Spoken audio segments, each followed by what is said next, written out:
Olga took two servants from the village, Esther and Naza. They had been friends since childhood. Naza knew the cook, Solomon. He was her boyfriend. After their introduction, Olga assigned them their duties. Solomon was in charge of the kitchen, Esther was responsible for cleaning the house, and Naza was tasked with laundry. Olga warned them that he would not tolerate any inappropriate behavior under his roof.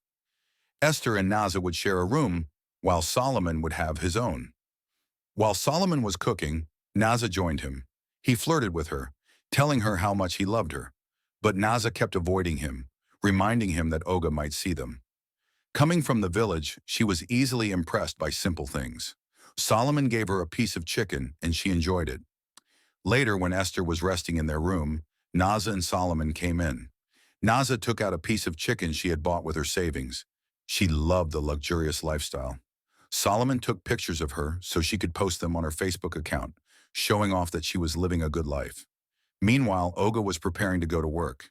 He called Naza into his room to give her instructions. He told her that he wanted the clothes washed and ironed by the time he returned. As she looked around the room, she admired its elegance. She then entered the bathroom, took a bath, and stood in front of the mirror, fantasizing about how Olga would massage her if they were married. Olga had also given instructions to Esther and Solomon to clean the house until it was spotless and prepare 3 different dishes. The workload was overwhelming, but fortunately, Esther was halfway done with her tasks, so she offered to help Solomon. Once they had all finished their work, they sat together and chatted. Naza revealed her plan. She intended to marry Olga. She wanted to make Olga fall in love with her, marry him, and then take his money. They were all shocked. Solomon, feeling hurt, reminded her that he loved her, but she insulted him, calling him poor and incapable of taking care of her. Esther also told her that it was wrong to marry someone for money instead of love. Naza cursed her, telling her she would remain poor forever if she chose love over wealth. As Solomon and Esther prepared a meal, Naza walked in wearing a short outfit to flaunt her new clothes. Solomon teased her, saying that her outfit would catch Olga's attention. She had used all her savings to buy them. When Olga returned from work, Naza tried to seduce him by speaking in a sultry tone, but it backfired. Olga called her a low-standard, underpaid stripper and ordered her to take off the outfit and put on her uniform. Later, Esther and Solomon found Naza lamenting about how Olga had insulted her. Determined to win him over, she decided that her next move would be to offer him a massage. Esther and Solomon laughed at her idea. That night, Naza entered Olga's room and found him browsing on his phone. She offered to give him a massage, saying she had seen her mother massage her father after a long day's work and wanted to give him the same experience. Olga asked her if she had ever given a massage before, but she was speechless. After a long stare, he finally agreed to let her give him a free massage. She returned to her room, dancing in excitement, believing this was her first step in making Olga fall for her. The next morning, Naza woke up early and prepared breakfast for Olga. When Solomon found her carrying the tray, he reminded her that it was his job and that they should respect each other's duties. Naza confidently told him not to worry, as once she married Olga, she would be making him breakfast every day. She entered Olga's room, but he was unimpressed. He reminded her that breakfast was Solomon's responsibility and ordered her to place the food on the table and leave. Seeing an opportunity, she raised her dress to reveal her thigh, attempting to seduce him. Olga became furious and ordered her out. Meanwhile, Esther and Solomon were growing fond of each other. They worked together, danced while working, and enjoyed each other's company.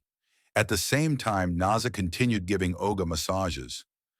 Days passed and Esther fell sick, making her unable to clean the house. Naza offered to help but only cleaned Olga's room, as she believed it was the only one that would benefit her. As she tidied up, she lifted her uniform to reveal her thighs. Olga, coming out of his room, noticed her scheme. He asked what had happened to Esther, and Naza told him she was sick and couldn't work. Angered, Olga told her to call Esther.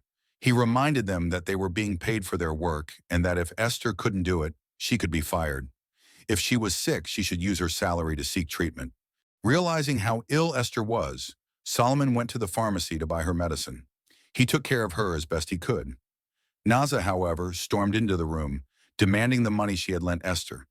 Solomon explained that she was sick and that he would repay her, but Naza insisted she wanted her money immediately. She mocked Solomon for being poor, saying that instead of taking Esther to a hospital, he was merely giving her energy drinks.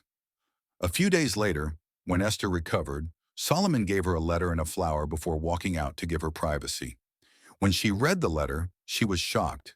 It was a love confession. Solomon asked her to be his girlfriend. Naza entered and saw Esther reading the letter. She scorned her, saying she could have easily chosen a better life. She wondered why Esther would fall in love with a common cook when her parents were already poor and expecting her to lift them out of poverty. Esther, however, firmly stated that love was not about money. When Olga returned from work, he called for Esther. Naza was surprised by this. She called Esther, and they entered his room, only to find him wrapped in a towel. Olga then ordered Naza to leave so he could be alone with Esther. Stepping closer, he asked her to give him a massage. Esther refused, saying she didn't know how. Olga promised to pay her, but instead of responding, she pretended to go to the bathroom and left the room. Outside, she found Naza eavesdropping. The next morning, while cleaning, Esther and Solomon found themselves hugging and kissing instead of working. Olga caught them and became furious. He called Solomon a poor cook, saying he had offered Esther cars, money, and a house, yet she had chosen a poor man instead. Esther boldly told him that she wanted Solomon. Olga pushed Solomon into his car and drove away.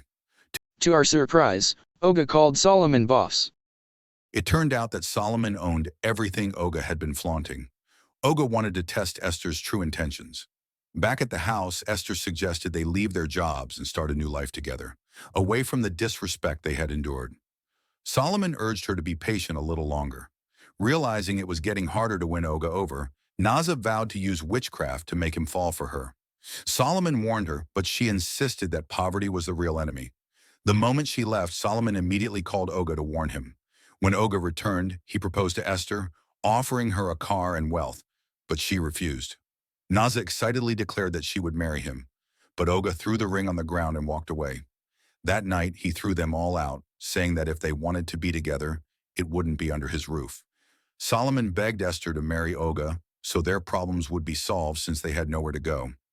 Esther promised to stay with Solomon in both poverty and wealth. Seeing her sincerity, Solomon called Olga to open the gate for them. Unbeknownst to Olga, Naza had placed the witchcraft potion in his food. Just as he was about to eat it, Solomon called, urging him to open the gate. When Olga revealed the truth, that Solomon was the real owner of the house and several five-star hotels, Naza was stunned. Solomon confronted her, asking her to eat the food she had prepared, but she refused. Realizing he had nearly fallen victim, Olga became enraged. Solomon ordered Naza to pack her things and leave immediately. He had given her a chance to redeem herself, but she refused to apologize. Turning to Esther, Solomon apologized for testing her love. Esther forgave him, and they decided to get married.